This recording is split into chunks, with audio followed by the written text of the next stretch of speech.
High friends, welcome to யாஷிகர். ஸ்டார்டிங்கில் ஒரு வீடியோ போட்டிருந்தேன். யார் உண்மை யார் பொய்ன்னு தெரியல. இவர் வந்து ஸ்வேதாவை டேக் பண்ணாமல் வீடியோ போட்டிருக்காரு. பிக்ஸ் எல்லாம் ஷேர் பண்ணுறாரு. ப்ராப்ளம் இருக்குமோ அப்படின்ற மாதிரி.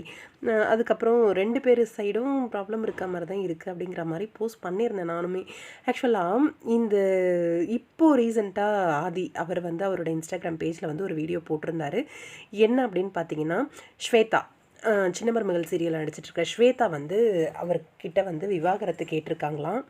எங்களுக்குள்ள மேரேஜே ஆகலை அப்படின்னு போஸ்ட் போட்டிருந்தாங்க. ஆக்சுவலாக அந்த இவர் ஷேர் பண்ண அந்த வீடியோவில் என்னென்னா, விவாகரத்து கேட்டு நோட்டீஸ் அனுப்பியிருக்காங்க.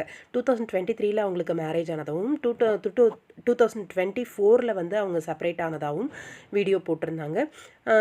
ஆக்சுவலாக லாஸ்ட் விமென்ஸ் டே அப்போ அவர் தான் எல்லாமே அப்படின்னு சொல்லி அந்த கலாட்டாவில் அவார்ட் வந்து கொடுத்துருந்தாங்க, ஏதோ சம்திங்.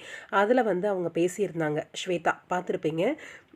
எனக்கு ஆதி தான் எல்லாமே அப்படிங்கிற மாதிரி. அவர் கேட்குற கொஸ்டினும் கரெக்ட் தான்.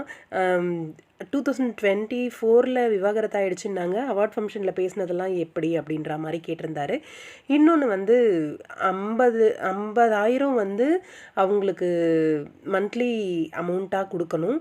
அதே மாதிரி 50 லட்சம் சம்திங் ஏதோ சம் அமௌண்ட் வந்து ஜீவனாம்சம் மாதிரி பல்க் அமௌண்ட்டாக கொடுக்கணும். ப்ளஸ் டைவர்ஸும் வேணும் அப்படிங்கிற மாதிரி கேட்டிருக்காங்களாம். டார்ச்சர் பண்ணியிருக்காரு, அப்யூஸ் பண்ணியிருக்காரு, அந்த மாதிரி நிறைய அலிகேஷன் வச்சுருக்காங்க போல இருக்கு. யாரு சரி யாரு தப்பெல்லாம் நம்மளால் பேச முடியாது. ஆனால் ஸ்வேதா சொன்ன விஷயம் வந்து ஒரு விஷயம் தப்பு தான்.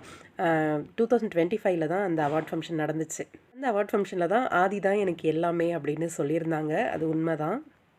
மனைவி கிட்டேருந்து எனக்கு வந்த தீபாவளி கிஃப்ட் இது அப்படின்னு சொல்லி அந்த நோட்டீஸை வந்து காமிச்சிருந்தார் அவர்.